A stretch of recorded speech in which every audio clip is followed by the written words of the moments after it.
Bom dia, pessoal.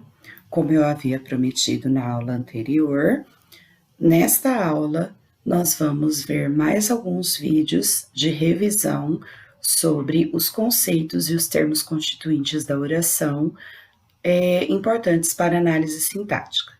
Fiquem com os vídeos, não se esqueçam de anotar todas as dúvidas que surgirem, assistam com muita atenção, certo? É muito importante que vocês não fiquem com dúvida nessa matéria. Nos vemos mais tarde. Beleza, moçada? Então vamos lá, olha só, sintaxe do verbo. Muito bem, como falei no comecinho, o verbo tem duas funções dentro da sintaxe. Como assim? Olha só, o verbo pode ser verbo de ligação e pode ser um verbo chamado verbo significativo. Então são duas funções diferentes que o verbo pode apresentar dentro da estrutura da oração. E isso é importante para nós, por quê? Porque vai determinar a intenção e o sentido das orações, certo? Então vamos lá, vamos ver como funciona essa tal de verbo de ligação e verbo significativo. Então vamos lá, primeiro deles, verbo de ligação. O que seria o tal do verbo de ligação, gente? O verbo de ligação é quando ele tem a função de expressar estado, certo? Ou sentimentos, ou ainda ligar o sujeito a uma característica. Isso é o verbo de ligação. E o verbo de ligação, ele pode ser expresso de várias maneiras. Tem alguns verbos que vão ser sempre ligação. Tem outros que podem ser de ligação ou não. Depende da estrutura da oração. Então, por exemplo, vou dar um exemplo para vocês aqui. Vou colocar uma oraçãozinha bem simples. Por exemplo, nos leem é rechonchudo. Põe essa oração em algum lugar aí, produção. Nos leem é rechonchudo. Muito bem. Olha só. Eu disse que o verbo de ligação tem por função ligar ou expressar um estado, um sentimento, ou ainda ligar uma característica ao sujeito. Olha essa oraçãozinha. Qual seria o sujeito dessa oração? Nos leem é rechonchudo. Nos leem é meu sujeito, beleza? Qual seria o meu verbo? É, beleza, o verbo ser. E depois do verbo ser veio o quê? Rechonchudo. Todo mundo concorda comigo que rechonchudo é característica do nos leem? Beleza? Beleza. Perceba que o verbo ser, o é que está aí no meio, ele está somente ligando o nos leem, que é sujeito, à sua característica rechonchudo. Ou seja, esse verbo está tendo a função de ligação. Fácil? Tranquilo? Nós temos alguns verbos que são naturalmente de ligação, ou a maioria deles, quando apresentam-se dentro de uma oração, tem função de ligação. E aí esses verbos eu vou falar para vocês como que funciona. Quais são esses verbos que são normalmente de ligação? Eu falo que eles são os verbos do cafés para dois. Como assim? Cafés para dois, professor? Olha só, coloca para nós aí, produção, em algum lugar, cafés para dois. Ah, professor, mas esse para dois está estranho, parece P ao quadrado. Tá, pensa que é para dois. O que é isso que eu coloquei para você, gente? São as iniciais dos verbos que normalmente são de ligação. Vejam, normalmente são de ligação. Quais são esses verbos? Eu vou falar para vocês e vai aparecer para vocês aí na tela. Olha lá, o verbo continuar. Olha o C, continuar. Depois, andar. Muito bem. Andar. Depois, ficar ou até fazer. Os dois podem ser na letra F. Maravilha. E aí, estar. Estar. E o último, ser. Beleza. E o P2? É que são dois verbos começados com P. Certo? Dois. Quais são eles? Parecer e permanecer. Muito bem, tá aí os verbos do cafés para dois. Quando esses verbos aparecem numa oração, normalmente eles têm função de ligação. Mas lembrando, normalmente, cuidado com dois desses verbos aí. Qual deles? O verbo andar e o verbo ficar. Por quê? O verbo andar pode ser o quê? Uma ação, não pode? Estou andando no parque. Certo? Andar no parque é uma ação, e aí ele não pode ser ligação.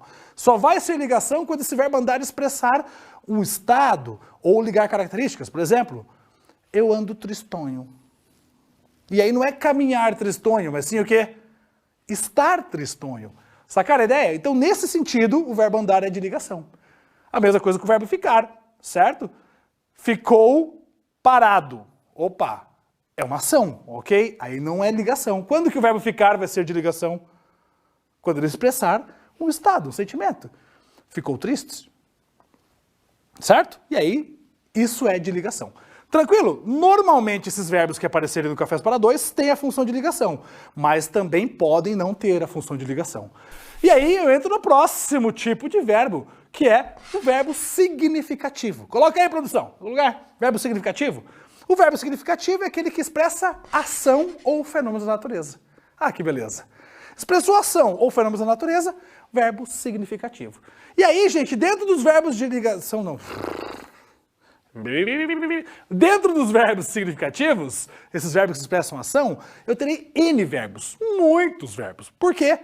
Porque a maioria dos nossos verbos expressam ação, certo? Então, verbos significativos eu tenho muitos verbos, muitos.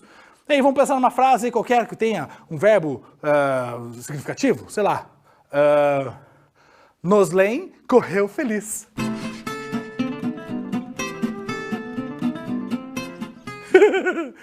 Que idiota, né? Muito bem, Noslen correu feliz.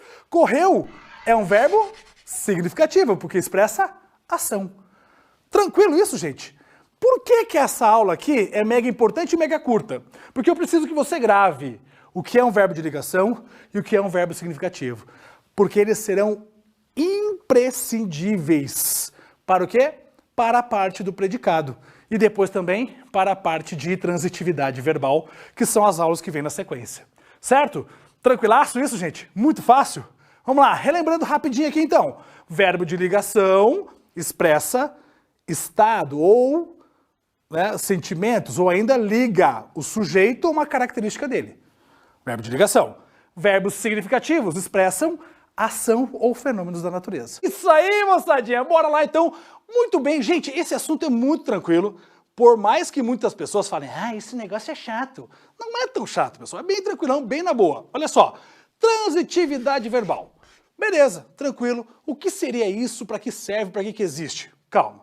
Primeira coisa, antes de começar a falar para que serve, para que existe, para que serve, o que que é? Nossa, para que serve, burro. Olha só, pessoas, pense assim, transitividade verbal só existe para verbo significativo. Lembra o que eu falei para vocês do verbo significativo, do verbo de ligação? Lembra disso? Verbo de ligação. Se não lembra, clica lá na parte do verbo, lá, sintaxe do verbo, que nós já falamos. Clica lá, assiste de novo. Verbo de ligação não tem transitividade. Verbo significativo, esse sim tem transitividade, beleza? Ou seja, a transitividade só vale para verbos significativos. Por que eu preciso falar disso para vocês? Pensa só, verbo de ligação, lá, o cafés para dois, você nunca vai conseguir encontrar uma coisa chamada objeto, porque ele não tem transitividade. Simples assim. Agora, quando você vai para o verbo significativo, aquele que expressa ação e fenômenos da natureza, esse sim, esse eu consigo ter transitividade. Muito bem, o que é a tal da transitividade então? Transitividade de modo geral. Transitividade é a capacidade de um verbo em necessitar ou não de complemento. Então, transitividade verbal é quando o verbo precisa ou não de um complemento. Tudo bem? Dentro da transitividade, eu vou dizer que um verbo pode ser intransitivo, é quando ele não precisa de complemento. Ou, esse verbo pode ser transitivo, certo? E se ele for transitivo, é porque ele precisa de um complemento. Além de ser transitivo, ele divide-se em dois, transitivo direto e indireto. A gente vai ver tudo isso hoje com muita calma, muita tranquilidade. Tudo bem? Belezinha. Vamos lá então, verbo intransitivo. Verbo intransitivo é aquele que não precisa de um complemento para que tenha sentido completo. De novo, verbo intransitivo é aquele que não precisa de complemento para ter sentido completo. Beleza, vamos pensar numa frasezinha bonitinha? Vamos lá. Vovó morreu em pé. Ai, que triste, professor. Mas todo mundo um dia chega lá, certo? Muito bem, vovó morreu em pé. Põe aí, produção, algum cantinho aí. Isso, bonitinho. Beleza, vovó morreu em pé. Qual é o meu verbo aí, gente? Isso, morreu, morreu o meu verbo. Quando eu falo assim, vovó morreu, o sentido da minha oração está completo no verbo, sim ou não? Claro que tá, pessoal. Porque se a vovó morreu, eu já tenho a ação completa. Você foi para junto de Jesus, né? São Predo, aquela coisa toda.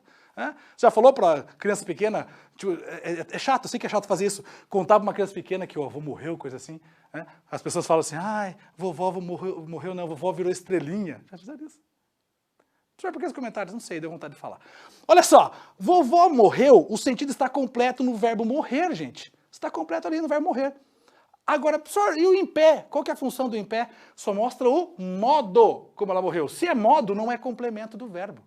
Então, pouco importa se a vovó morreu em pé, se ela morreu sentada, se ela morreu deitada, se ela morreu...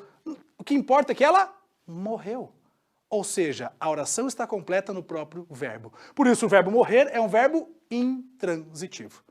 Tranquilo? E se ele é intransitivo não pode ter objeto. Por quê? Porque o objeto é complemento de verbo. Fácil até aqui? Tranquilão? De novo, morreu é um verbo intransitivo porque o sentido da oração está expressa no próprio verbo. Tranquilaço? Maravilha? Muito bem. E aí o verbo transitivo? O verbo transitivo é aquele que necessita de um complemento para que tenha sentido completo a minha oração. Então põe aí, produção, em algum cantinho essa definição. O verbo transitivo é aquele em que necessita de um complemento para que eu tenha sentido completo a minha oração. Ok, belezinha, Suzy. Vamos lá.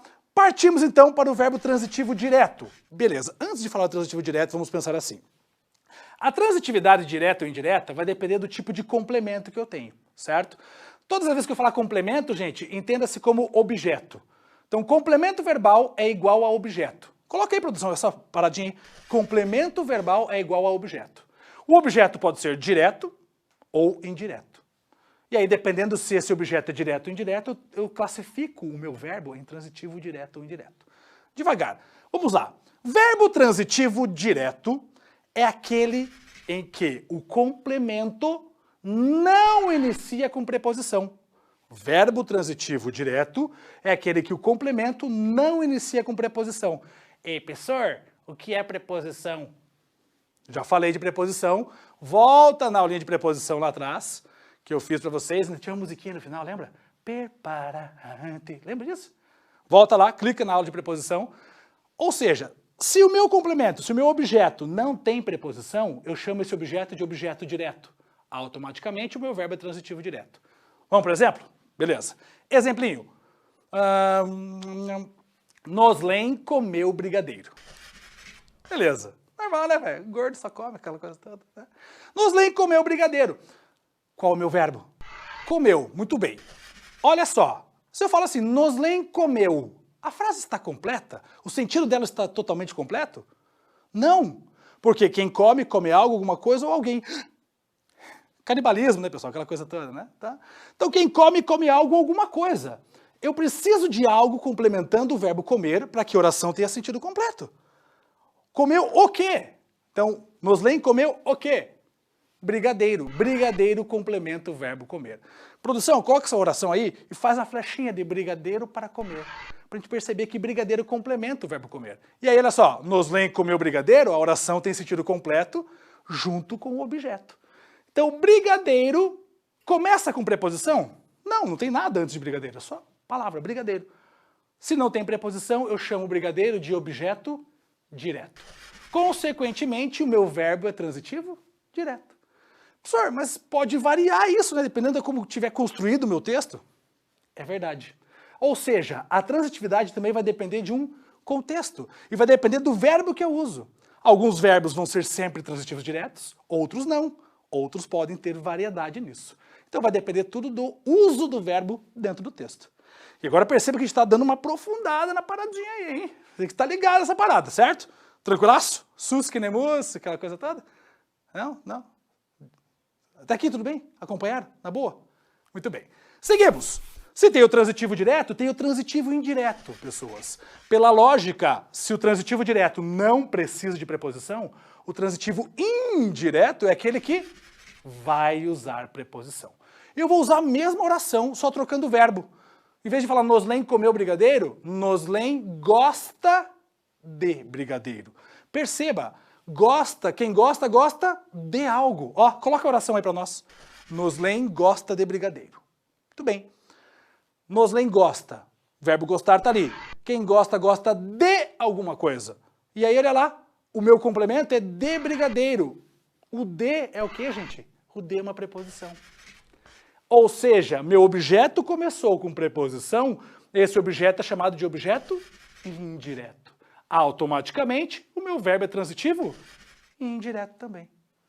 Sacaram que não é tão difícil assim? É só você perceber se o verbo precisa de preposição após ele ou não. E aí temos um problema, porque você não tem como decorar isso. Você tem que simplesmente exercitar. Quanto mais exercício de transitividade você fizer, mais você vai percebendo os verbos que precisam de preposição ou não, e vai identificando quando eu tenho objeto direto e quando eu tenho objeto indireto. Tudo bem até aqui? Ó, professor, eu entendi até aqui, tá de boa, mas eu posso ter os dois objetos? Ah, eu posso, velho! Essa é uma pergunta muito legal. Eu posso ter um verbo que tem os dois complementos. Por exemplo, Noslen convidou os alunos para um churras. Noslen convidou os alunos para um churras. O que aconteceu aí? Eu mudei o verbo, certo? Qual é o meu verbo? Convidou. Muito bem. Quem convida, convida alguém para alguma coisa. Ou seja, o verbo convidar me permite dois complementos.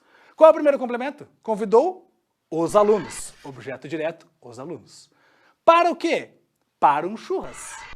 Todo mundo sabe o que é churras? Se eu estou falando, às vezes, na tua região, não sabe o que é churras. Churras, churrasco, tá ligado? Carne na brasa. Bom pra caramba, né? Então, para o churras tem preposição, porque para é preposição, pessoas. Se para é preposição, objeto indireto. Ou seja, nesse contexto, o verbo convidar tem dois complementos. Então, o verbo convidar é o quê? É um verbo transitivo direto e indireto ao mesmo tempo. Professor, eu posso ter dois objetos diretos? Nunca! Isso é importante. Vem comigo aqui, ó. Nunca eu posso ter dois objetos iguais. Eu não posso ter dois objetos diretos e nem dois objetos indiretos para o mesmo verbo, certo? Eu não posso. Se eu tiver dois objetos, um obrigatoriamente vai ser direto e o outro obrigatoriamente vai ser indireto. Professor, mas eu já escrevi assim, com dois objetos diretos. Com certeza você esqueceu da preposição antes de um dos dois. Alguma coisa aconteceu de errado. Então não existe um verbo com dois objetos iguais. Se eu tenho um verbo com dois objetos, obrigatoriamente tem que ser um objeto direto e o outro objeto indireto. Ou seja, com preposição antes. E moçada, estamos aí então de novo, beleza? Pessoas, olha lá, termos acessórios. Primeira coisa, por que essas paradinhas chamam-se termos acessórios?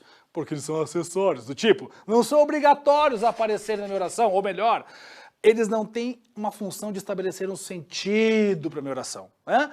Óbvio, quando eles aparecem na oração, eles somam informações, que são importantes para deixar a minha informação da oração mais clara, mas não são essenciais, como nós já falamos dos termos essenciais, certo? Professor, eu não assisti a aula de termos essenciais. Assistiu? Não assistiu? Clica no linkzinho que está aí, então, termos essenciais, lá, sujeito, predicado, certo? Clica no linkzinho que está aí e vai dar uma olhadinha lá no sujeito e predicado antes de voltar para cá, certo? Então vamos lá, termos acessórios. Quais termos acessórios nós temos aqui? Pessoas, vamos começar falando de três, ok? Adjunto adverbial, adjunto adnominal e complemento nominal. Três terminhos. O primeiro deles, adjunto adverbial, ó, adverbial. Adjunto adverbial, eu acho que te faz lembrar alguma coisa que nós já falamos. O que será que te lembra? Adverbial te lembra de advérbio, muito bem. Adjunto adverbial e advérbio têm relação. Professor, eu nunca entendi qual que é a diferença de adjunto adverbial e advérbio. Ah, muito bem. Pessoas, pensa assim, advérbio é a classe de uma palavra, beleza? E aí, professor, classe de palavras? Clica no link aí e vai ver o que é advérbio. Isso, clica no linkzinho, vai lá ver, depois volta para cá, beleza? Advérbio é classe de palavra, classificação de uma palavra com a função que ela tem na língua. Adjunto adverbial é a função sintática que tem, ou seja, a estrutura da oração contempla algumas funções sintáticas e o adjunto adverbial é uma delas. Óbvio que o advérbio faz parte do adjunto adverbial. Não tem como não fazer. Por quê? Porque o adjunto adverbial é dentro da análise sintática a função que o advérbio tem. Sacaram a ideia? Basicamente é isso. Muito bem, vamos pensar numa oração bem bacaninha? Ó, então vamos pensar assim, adjunto adverbial é o termo responsável, eu não tinha dado esse conceito ainda, né? Vamos lá, produção, põe aí. Adjunto adverbial é o termo responsável em trazer uma circunstância ao verbo. Ele expressa uma circunstância do verbo. Beleza? E veja, o adjunto adverbial pode ser uma expressão, pode ser uma palavra só, depende muito da oração que você tem. Olha a oraçãozinha que eu vou dar para vocês. Hoje estudei muito em minha casa. Melhor, hoje estudei muito no canal do professor Noslen. Muito bem, olha só, pessoas. Hoje estudei muito no canal do professor Noslen, essa é a nossa oração. A pergunta é, qual é o meu verbo? Veja, perceba que sempre eu estou perguntando nas nossas aulas qual é o verbo, porque o legal da análise sintática é começar sempre pelo verbo. Muito bem, qual é o meu verbo? estudei, maravilha. Tá aí meu verbinho bonitinho, estudei. Aí você vai procurar lá o sujeito, eu tenho um sujeito oculto, eu, maravilha, eu estudei, Suzy. Agora, o que eu tenho de sobra aí? De sobra na minha oração? Ah, eu tenho hoje, beleza, muito, no canal do professor Noslen. Ok. Tenho 3 palavras ou 3 expressões. Beleza. Pessoas, hoje, qual que é a função sintática de hoje? Hoje não está me dando tempo? Ah, se é tempo, é advérbio. Se é advérbio, é adjunto adverbial. Ah, professor, saquei. Então quer dizer que se tiver relação de tempo, modo, causa, instrumento, circunstância, tudo aquilo que tem no advérbio, aqui vai ser adjunto adverbial? Isso, na sintaxe é adjunto adverbial. Então, hoje é um adjunto adverbial de tempo. Ah, professor, então peraí. Eu posso ter adjunto adverbial de lugar também. Tem?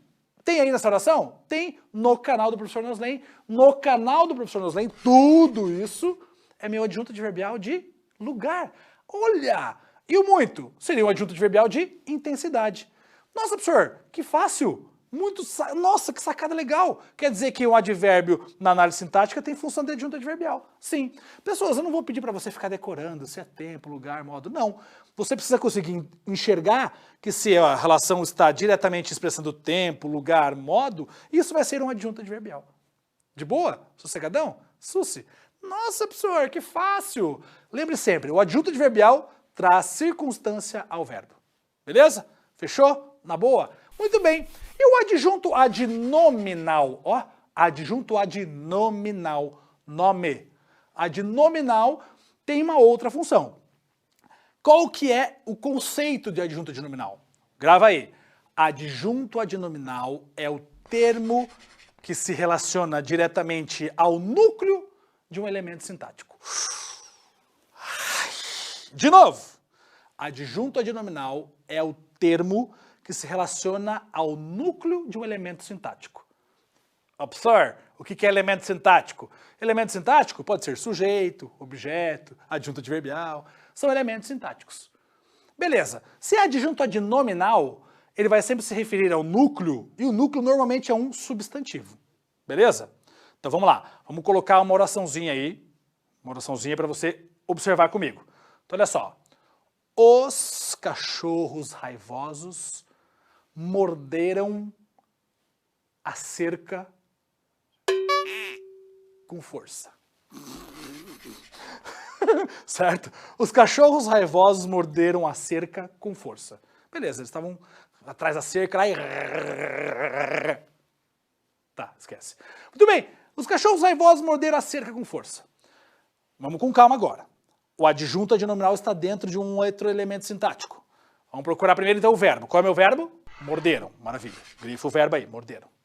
Qual é o meu sujeito? Os cachorros raivosos. Esse é o meu sujeito. Tranquilo. O que tem depois de morderam? A cerca, né? A cerca, grifa a cerca. Beleza. Porque a cerca complementa o verbo morder, então é o quê? Objeto direto. Maravilha. Verbo transitivo direto, objeto direto. Com força, grifa lá também. Concorda que com força é o modo como eles morderam? A intensidade como eles morderam? Ou seja, isso é um adjunto adverbial. Ah, moleque! Ah, moleque! Beleza. Agora olha para o teu sujeito. Os cachorros raivosos. Qual é o núcleo do sujeito, gente? Ih, professor, não lembro. Clica no link e vai ver o que é sujeito. Isso. Agora volta. O que é núcleo do sujeito? É a palavra mais importante do sujeito, certo? Normalmente é o substantivo. Grifa aí pra mim qual é o meu núcleo do sujeito. Cachorros. Beleza. Cachorros, núcleo do sujeito, sossegadinho, na boa. O que sobrou? Sobrou os e raivosos. Concorda que os e raivosos refere-se a esse núcleo? Ou seja, tanto os quanto raivosos são os meus adjuntos adnominais. Porque raivosos caracteriza cachorros e os está indicando que é um artigo definido. Então, os dois são adjuntos adnominais de cachorros. Cachorros. Beleza? Susi? Agora, olha lá para o meu objeto. O objeto é a cerca. Beleza? Qual que é o núcleo do meu objeto? A palavra cerca, óbvio. O que sobrou? A, que é um artigo. Se é um artigo, ele também tem função de adjunto adnominal de cerca. Pronto, acabou, fechou. É isso. Pessoas, pode pensar assim, então, adjunto adnominal é aquilo que está se referindo ao núcleo de um elemento sintático. Tudo bem? Então, tanto raivosos quanto os dentro do sujeito, e quanto o a de cerca também é adjunto adnominal. Tranquilaço? Bem de boa? Sossegadão? Muito bem, muito fácil, muito susse. Agora, eu tenho mais um termo, para a gente fechar essa primeira aula de termos acessórios, que é complemento nominal. Vamos devagar aqui. O complemento nominal é um termo que todo mundo se bate, fica meio, ai meu Deus, o que é isso? Nunca vi na minha vida. Calma. Grava lá. Conceitozinho. Complemento nominal é o termo que completa um substantivo abstrato. E esse termo que completa o substantivo abstrato sempre é iniciado por preposição. Nossa, professor. De novo. Complemento nominal é o termo que complementa um substantivo abstrato e esse termo sempre é iniciado por preposição. Beleza? Beleza. Vamos fazer uma oração. Beleza? Uma oração. Eu tenho medo do escuro. Não, escuro não. Eu tenho medo de altura. Pronto. Eu tenho medo de altura. Professor, beleza, até aqui estou sacando. E aí? Verbo, tenho. Ok, verbo ter, tá ali, maravilha. Sujeito, eu. Tá tranquilo. Tem objeto direto para o verbo ter? Tem, né? Tem o quê? Medo. Muito bem, medo é objeto direto do verbo ter. Verbo transitivo direto, objeto direto. Vai grifando aí, produção. Se vira, nego, velho. Agora tem produção, gente nova lá, os caras estão se virando nos 30. Beleza. Pessoas, de altura. Vocês concordam comigo que de altura complementa medo?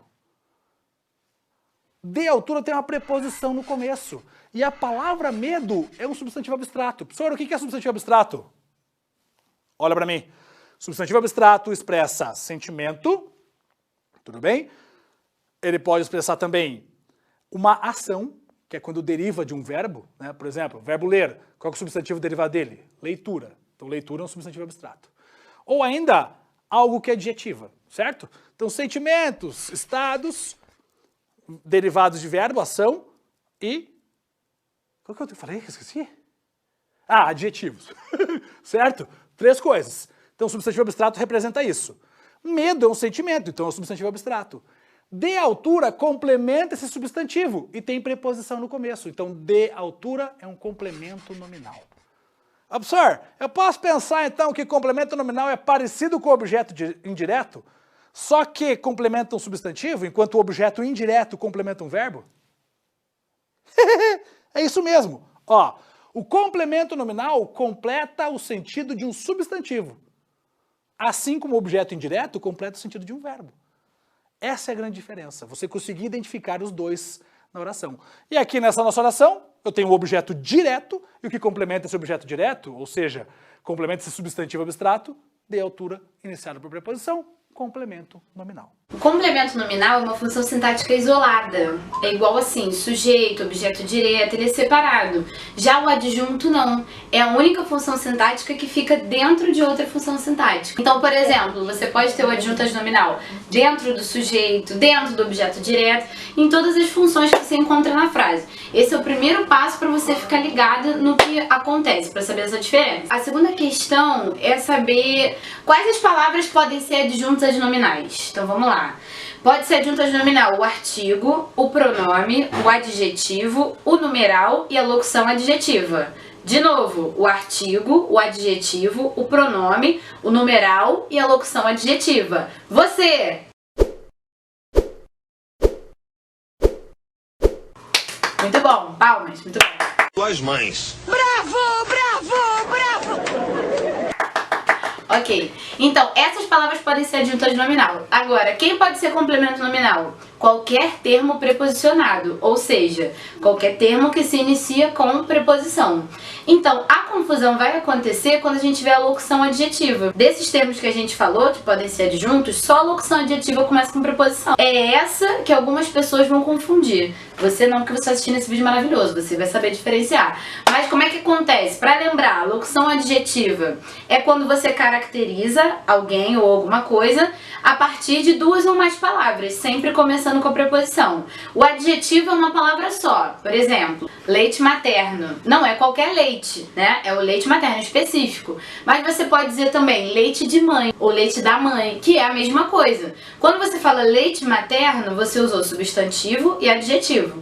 Quando você fala leite da mãe, você usou um substantivo e uma locução adjetiva, entendeu? Então, o que acontece? No caso das locuções adjetivas, nós vamos ter que avaliar se elas são, no caso, adjuntos adnominais, dentro da função sintática, ou complemento nominal, fazendo aquela complementação do sentido da frase, beleza?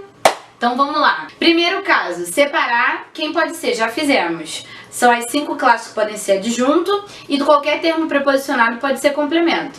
Segunda etapa. Quando você vai para a segunda etapa? Quando aparece a locução adjetiva. Se aparecer artigo, numeral, pronome adjetivo, você já marca como adjunto. Não tem problema. Agora, no caso da locução adjetiva, é que a gente vai ter que fazer essa diferença. Segunda etapa da tabela. O que acontece? O complemento nominal, ele vai se ligar a adjetivos, advérbios e a substantivos abstratos. O complemento nominal se liga a adjetivos, advérbios e substantivos abstratos. A quem o complemento nominal se liga? Muito bom. Agora, o adjunto adnominal, ele só se liga a substantivos. De qualquer substantivo. É abstrato ou concreto. Então, é isso que vai fazer a diferença. Mais uma diferença, né? Então, quando é que vai surgir a dúvida? Quando você tiver um termo preposicionado ligado a um substantivo abstrato. Então, porque se está ligado ao substantivo concreto, na hora você sabe que não pode ser complemento nominal. Por exemplo, a caixa de lápis. O termo preposicionado é de lápis. Está ligado a quem? Caixa. Caixa é um substantivo concreto, então não pode ser complemento nominal. De lápis vai ser um adjunto adnominal. Agora, se eu tiver lá a construção do prédio tá ligado à construção, que é um substantivo abstrato. Toda palavra que é o nome do ato, o nome da ação é um substantivo abstrato. A ação é construir. O nome da ação? Construção. Nesse caso, a gente vai ter que ir para a etapa 3, para saber se do prédio é adjunto adnominal ou complemento nominal. Então vamos à etapa 3, mas antes vamos revisar. Primeira etapa, quais as palavras podem ser adjunto e qual pode ser complemento? Adjunto, pronome, artigo, adjetivo, numeral, locução adjetiva. Complemento, qualquer termo preposicionado. Se apareceu a locução adjetiva, que vai ser também o termo preposicionado, vamos para a etapa 2. Etapa 2. O complemento nominal só se liga a adjetivos, advérbios ou substantivos abstratos. E o adjunto adnominal só se liga a substantivos. Então, no caso, se aparecer um substantivo abstrato, vamos para a etapa 3 para poder diferenciar. Complemento nominal vai fazer um papel de termo paciente, aquele que sofre ou recebe a ação.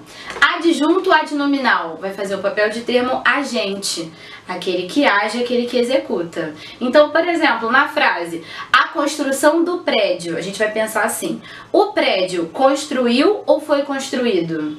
Ah, ele foi construído. Então, ele é agente ou paciente? Ele é paciente. Se ele é paciente, é complemento nominal. Certo? Agora, se a frase fosse assim, a construção do pedreiro João ficou maravilhosa. Do pedreiro João, vamos lá. Tá ligado a quem? Construção, substantivo abstrato. Então, etapa 3. O pedreiro João construiu ou ele foi construído? Pô, ele construiu. Então, ele é agente ou paciente? Ele é agente. Se é agente, adjunto adnominal. No caso, se esse substantivo abstrato for um sentimento, agente é quem sente e paciente é por quem se sente. Por exemplo, eu tenho saudade de Maria. O termo preposicionado é de Maria. Aí você vai lá, saudade de Maria. De Maria tá ligado a quem? Saudade, substantivo abstrato. Agora, Maria sente saudade ou alguém tem saudade de Maria? Alguém tem. Então, no caso, nessa frase, de Maria é paciente. Agora, numa outra situação, a saudade de Maria era enorme, no sentido de que a Maria tem a saudade. Então vai ficar a saudade de Maria, Maria sente ou alguém sente por Maria? Maria sente. Aí ela é agente, no caso adjunto adnominal. Então, revisando, termo preposicionado ligado ao substantivo abstrato. Se ele pratica a ação, ele é o agente, adjunto adnominal. Se ele sofre a ação, ele é paciente, complemento nominal. Se no caso não se trata de uma ação, e sim um sentimento. Se ele sente, ele é agente, adjunto adnominal. Se alguém sente por ele, ele é paciente, complemento nominal. Beleza? Agora a minha equipe maravilhosa vai colocar essa tabela resumida para você dar mais uma olhada. Olhou? Entendeu?